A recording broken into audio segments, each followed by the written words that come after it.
Astăzi vom explora una dintre cele mai cunoscute povești de dragoste și rivalitate din Biblie, povestea lui Iacov, Rahila și Lia. Totul începe cu Iacov, care fuge de fratele său, Esau, și călătorește spre Haran, țara mamei sale.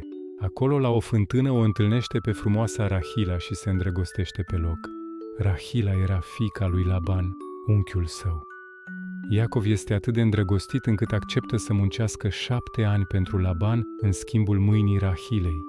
Biblia spune că acești 7 ani i s-au părut ca doar câteva zile. Atât de mare era dragostea lui pentru ea. Dar în noaptea nunții, Laban îl înșală. Profitând de întuneric și de obiceiurile vremii, el i-o dă lui Iacov pe fiica sa cea mare, Lia, în locul Rahilei.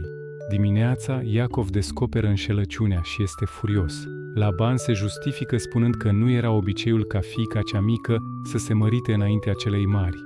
Așa că Laban îi propune o nouă înțelegere.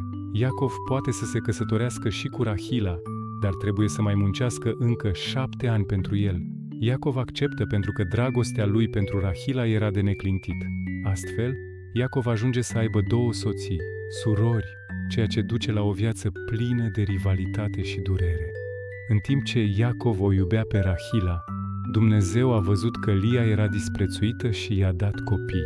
Lia i-a născut lui Iacov primii săi fii, inclusiv pe Ruben, Simeon, Levi și Iuda.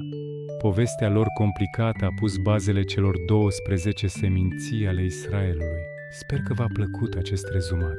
Nu uitați să dați un like și să vă abonați pentru mai multe povești fascinante. Pe curând!